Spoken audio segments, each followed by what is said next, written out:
राम भाई देखिए, आज आपको पढ़ाने जा रहे हैं युगपत समीकरण। अब 3 समीकरण हैं, x y, x plus y और वाई प्लस जेड तथा जेड प्लस एक्स। इसमें क्या है, एक्स वाई जेड का मान निकालना है, हम कैसे मान निकालेंगे। ठीक है, देखिए आपका समीकरण दे दिया, एक्स प्लस वाई बराबर 4, वाई प्लस जेड बराबर 6 तथा जेड एक्स प्लस 8। तो एक्स वाई जेड का मान बताओ कैसे हल करेंगे। पढ़ाई में मनोरंजन नहीं है, ये दिमाग खेला है, और पढ़ते रहिए, इसको बने रहिए, देखते रहिए। एक्स प्लस वाई बराबर 4, ये क्वेश्चन 1 हो जाए। क्वेश्चन वन समीकरण होता है, ठीक ना। Y plus z equal to आपका 6 है, ये क्वेश्चन नंबर 2 हो गया, मैं समीकरण 2 हो गया। और z plus x equal to है 8, ये समीकरण आपका 6 हो गया। कैसे करेंगे, एक्स वाई जेड का मान कैसे निकालेंगे, बहुत आसान है, देखिए। और ये क्या करेंगे, तीनों समीकरणों को हम ऐड कर देंगे जोड़ने पर। एडिंग माने जोड़ने पर, तीनों को जोड़ देंगे। देखिए यहाँ पर x plus x 2x, y plus y 2y, और z plus Z 2z।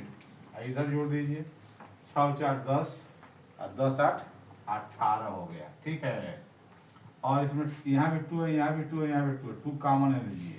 Common उन्हें उभयनिष्ठ है, दोनों में निकालिए बाहरी। जेड बराबर 18 हो जाएगा आपका। तो आर x plus y plus z, x plus y plus z बराबर कितना हो जाएगा, 18/2 हो जाएगा। अब ये कट कर आपका आ गया x plus y plus z equal to 9।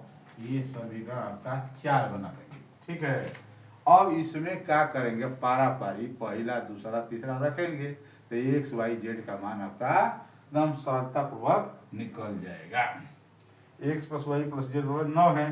ठीक है, अब हम एक्स वाई का मान इसमें रखेंगे समीकरण 1 से।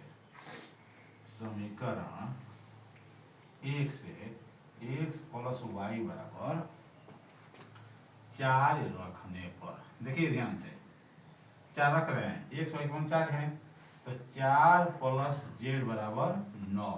तो जेड बराबर कितना हो जाएगा, 9 × 4 बराबर 5 हो जाएगा। ये आंसर हो जाएगा। अब देखिए आगे, आगे बताते हैं आपको। अब समीकरण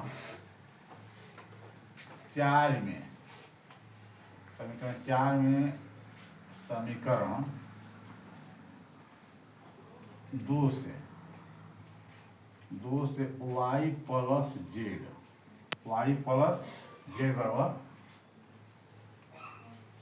6 रखने पर, ध्यान दीजिए।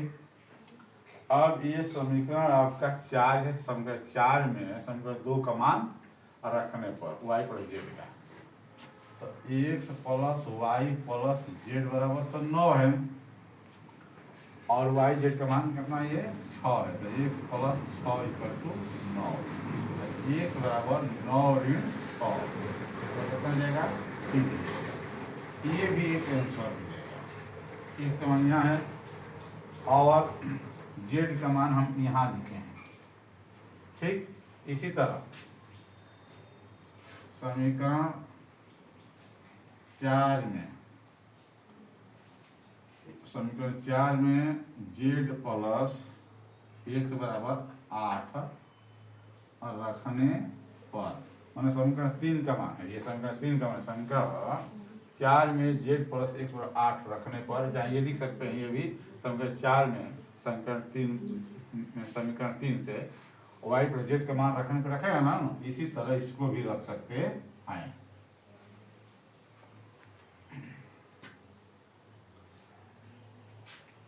समीकरण 4 में समीकरण वाई प्लस जेड रखने पर समीकरण का मान, तो आपका हो गया x plus y plus z बराबर कितना है, 9 है। यहाँ देखिए एक्स और जेड का मान है, ये कितना है, 8 है, तो 8 प्लस वाई बराबर 9 हो जाएगा। वाई बराबर हो जाएगा 9 × 8 बराबर 1। अतः एक्स बराबर कितना आया है, 3 आया है, वाई बराबर 1 आया है, जेड बराबर कितना आया है, 5 आया है, यही तीनों आपका आंसर हो जाएगा। आप फिर समझ लीजिए यहाँ से ये क्या करेंगे, तीनों समीकरण को जोड़ देंगे, जोड़ने के बाद एक चौथा समीकरण बनेगा और चौथा समीकरण पारापरी 1 2 3 को मान रखेंगे और क्रमशः XYZ का मान निकल जाएगा। यही आपका आंसर होगा। और वीडियो बने रहिए, देखते रहिए, इसे लाइक कीजिए।